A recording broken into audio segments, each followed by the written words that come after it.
Hey guys, welcome back to my channel. আর আজকে ব্লগে তোমাদের সবাইকে স্বাগত। আজকের বিকেলবেলাতে আমি আর মা আবার ডাক্তারখানায় যাব। তোমাদেরকে বলেছিলাম যে আমার কয়েকদিন ধরে একটু শরীরে ইন্টারনাল প্রবলেম হচ্ছিল, তো আমি ডাক্তার দেখাতে গেছিলাম। তো ডাক্তার যিনি ছিলেন তিনি আমাকে কয়েকটা টেস্ট করতে দিয়েছিল। সেটা হচ্ছে ব্লাড টেস্ট দিয়েছিল, হরমোনের একটা, আর পুরো পেটের আলট্রাসোনোগ্রাফি করতে দিয়েছিল। তো আমি তো আলট্রাসোনোগ্রাফি করে এসে গেছিলাম, আর আলট্রাসোনোগ্রাফি করার পর আমার রিপোর্টও চলে আসে। এবার আজকের হচ্ছে রিপোর্টগুলো সব, যা ব্লাড টেস্টের রিপোর্ট প্লাস আলট্রাসোনোগ্রাফি রিপোর্ট যা দিয়েছে সেগুলো নিয়ে আজকে ডাক্তারখানায় যাব। তো এবার দেখবো যে আজকে ডাক্তারবাবু সব দেখে কি বলে না বলে। তো হ্যাঁ, আজকে একটু টেনশান তো হচ্ছে, কারণ এই মানে এত অল্প বয়সে এত বড় বড় টেস্ট, ব্লাড টেস্ট থেকে শুরু করে আলট্রাসোনোগ্রাফি। তো আমি অনেক ছোট ছিলাম যখন একবার, তখন আমি হচ্ছে 8 কিংবা 9-এ পড়তাম, তখন আমার একবার আলট্রাসোনোগ্রাফি হয়েছিল। তাই আমার আলট্রাসোনোগ্রাফিতে একটুকুনি মানে অতটা ভয় লাগেনি, কারণ এটা প্রথমবার তো নয়, আগে একবার হয়েছিল। তো যাই হোক, তোমাদেরকে আমি রিপোর্টটা দেখাচ্ছি একবার, যে রিপোর্টে কি এসছে না এসছে। তো এই রিপোর্টগুলো নিয়ে আজকে আমি যাব ডাক্তার কাছে। আর আজকে থেকে, আর আমি তোমাদেরকে বলেছিলাম একটা ভিডিওতে যে আমার লিভারটা অনেক বড় হয়ে গেছে। আর লিভার বড় হলে খাওয়া দাওয়া খুব মেনটেন করতে হয়। আর বাড়িতে আমার দাদা বাবা দুজনেই বলছে যে লিভার বড় হলে পেঁপেটা বেশি করে খেতে হয়। তাই আজকাল আমার খাওয়াতে রোজ পেঁপে থাকে, পেঁপে সেদ্ধ ভাতের সাথে। আর পাকা পেঁপে থাকলে আমি হচ্ছে ফাঁকা টাইমে পাকা পেঁপেগুলো খেয়ে নিচ্ছি, যাতে আমার লিভারটাকে কন্ট্রোলে রাখতে পারি, যতটা করতে পারবো আর কি। এবার যদি ডাক্তারবাবু ওষুধ দেয় তাহলে ওখান থেকে তো ওষুধ খেতে হবে। আর তাছাড়া হচ্ছে আমি খাওয়া দাওয়া প্রচুর মেনটেন করছি এমনিতেও। আর আজকের একটুখানি, গতকালকে দিদি জিজু এসেছিলো, গতকাল পয়লা বৈশাখ ছিল, তার জন্য একটু খাওয়া দাওয়া হয়ে গেছিলো। তো আজ থেকে আমাকে পুরোপুরি মেনটেন থাকতে হবে, কারণ আজকে ডাক্তারবাবু মেন আমাকে বলে দেবে যে কিভাবে কি খাওয়া দাওয়া করতে হবে না হবে।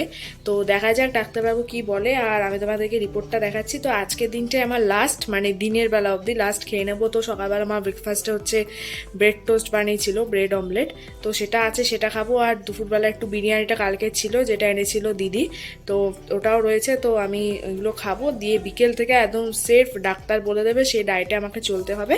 তো হ্যাঁ, তোমরা ব্লগটা দেখতে থাকো। এটা হচ্ছে আমার পুরো, আমাকে ডাক্তার হচ্ছে পুরো পেটেরই আলট্রাসোনোগ্রাফি করতে দিয়েছিল, মানে উপরের পেট নিজের পেট, তো সব নিয়ে এই রিপোর্টটা এসছে। আর শরীরে তো সমস্যা দেখা দিয়েছে। আর এ দেখো, এটা আলট্রাসোনোগ্রাফির, তারপর হচ্ছে পেটের ভেতর। আমরা তো বুঝবো না এগুলো, ডাক্তারবাবুকে দেখালে ডাক্তারবাবুরাই বুঝবে। যেহেতু পুরো পেটের হয়েছে, এখানে সব কিছুরই রয়েছে, দেখা যাচ্ছে। এই যে এটা গল্ড ব্লাডার লেখা আছে, এখানে কিডনি লেখা আছে, আর এগুলোতে কিছু লেখা নেই, তো আমরা বুঝতে পারবো না। যাই হোক, তো এবার যাব আজকের এই রিপোর্টগুলো নিয়ে, দেখা যাক এবার ডাক্তার কি বলে। আর ব্লাড টেস্টের রিপোর্টটা অন্য জায়গায় আছে, ওটার জানি না মা কোথায় রেখে দিয়েছে। তো এই রিপোর্টটা, আলট্রাসোনোগ্রাফি রিপোর্টটা আমার কাছে ছিল, তাই এটাই দেখালাম তোমাদেরকে। তো যাই হোক, এবার ব্রেকফাস্ট করব, কারণ ব্রেকফাস্টের টাইম হয়ে গেছে। তো চলো, আমি ব্রেকফাস্টটা নিয়ে চলে এসেছি। আর ডিম টোস্টটা, এটা বলেছিলাম যে আজকে ব্রেকফাস্টে ডিম টোস্ট আছে, তো আমি এবার ব্রেকফাস্টটা করে নেব। কালকে রাতে যে বিরিয়ানিটা রেখে দিয়েছিলাম, তো সেটাও একটু রয়েছে এখানে, বেশি নেই, একদম অল্প রয়েছে। তো এবার আমি বিরিয়ানিটা খেয়ে নেবো, কারণ বেশিক্ষণ রাখা যাবে না, এমনি গরমকাল পড়ে গেছে, তাহলে নষ্ট হয়ে যাবে। তো এই বিরিয়ানিটা গরম করে নিয়েছি, তো এবার আমি বিরিয়ানিটাকে খেয়ে নেবো ঝটপট করে।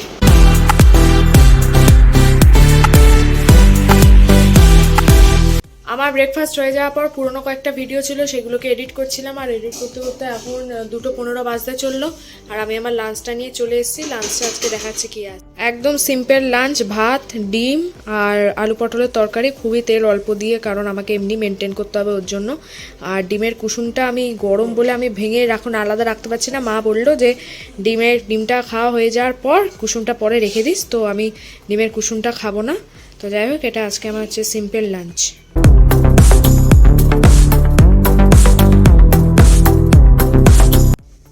আমার খাওয়া কমপ্লিট হয়ে গেছে। আর এই দেখো কুসুমটা, এবার কুসুমটা দেখি, আমাদের একটা বিড়াল আছে, বিড়ালটাকে আমি দিয়ে দেব। আমার লাঞ্চ হয়ে গেছে। আর লাঞ্চের শেষে 1 লিটার করে জল খাওয়া খুবই দরকার সবার, এখন যা গরম পড়েছে, দিনে 3 থেকে 4 লিটার তো জল খাওয়া তোমাদের সবারই খুব প্রয়োজন।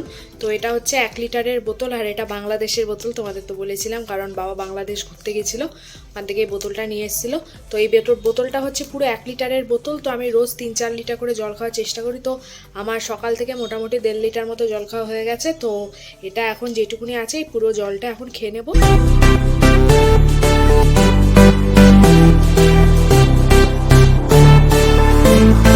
আমি পেঁপে নিয়ে চলে এসেছি। এটা হলো পাকা পেঁপে, এখানে অনেকগুলো পেঁপে আছে। সকালবেলায় বাবাই কেটে রাখে পেঁপেগুলো। তো সব তো খাওয়া সম্ভব না, যত কটা পারবো তত কটা খেয়ে নেব।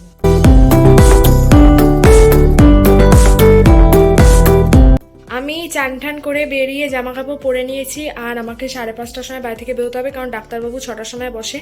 আর মা আগে থেকেই বেরিয়ে গেছে, কারণ ডাক্তারবাবু ওখানে নাম লেখাতে হবে তার জন্য। তাই মা নামটা লিখে ওখানে বসে থাকবে, আর আমি 5:30টার সময় বেরোবো। আর এখন বাজতে চলো 5টা 10। আমি যতক্ষণ আছে এর মধ্যে আমি হচ্ছে চা বানাচ্ছি। আমি রোজ বলেছি তোমাদেরকে যে বিকেলে চা খাই। চাটা খেয়ে নিয়ে তারপর একটুকুনি টুকটাক জামা কাপড়গুলো শুকো দেবো, সেটা করে নিয়ে কাজ টাজগুলো মিটিয়ে নিয়ে তারপর বেরিয়ে যাবো। আমি চা খেয়ে বেরিয়ে পড়েছি, আর এখন বাজতে চললো হচ্ছে 5:45। আমাকে তাড়াতাড়ি যেতে হবে, কারণ 15 মিনিট আছে হাট। তো বেশি দূর না আমাদের বাড়ি থেকে ডাক্তারখানা ওখানটা। তো আমি ঝটপট করে হেঁটে হেঁটে এবার চলে যাবো ডাক্তারের ওখানে।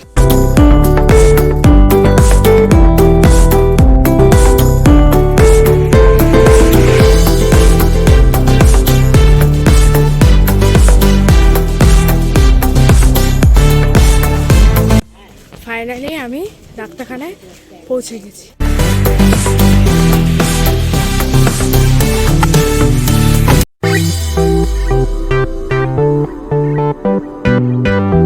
ডাক্তারবাবু এখন এলেন, তো এবার আমরা যাব ভেতরে। কি বলবে না বলবে সেটা তোমাদেরকে একবারে বাড়িতে গিয়ে বলবো। তো এখন আমি ভিডিওটা এখানেই স্টপ করছি, বাদবাকিটা বাড়িতে গিয়ে তোমাদেরকে বলবো। বাড়ি চলে এসেছি, আর আমি হচ্ছে একটু মেকআপ করা, দেখতেই পাচ্ছ, কারণ হচ্ছে একটু দিদির সাথে বেরোবো এরপর ওর জন্য।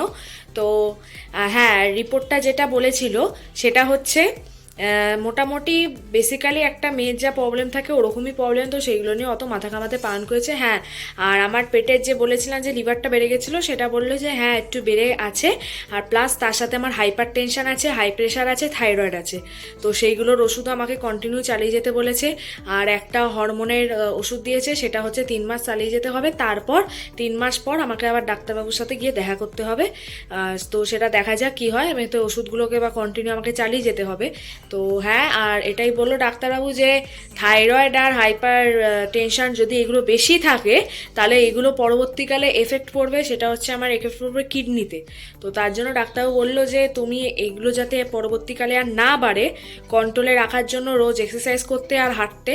তো আমি তো সবই করি, আমি খাওয়া দাওয়া আর বাইরের খাবার খেতে পুরো বারণ করেছি। আর তোমাদেরকে তো আমি বলছিলামই যে আমি বাইরের খাবার খাওয়া ছেড়ে দিয়েছি, প্লাস এক্সারসাইজ করি, রোজ 1 ঘন্টা করে হাঁটতে যাই।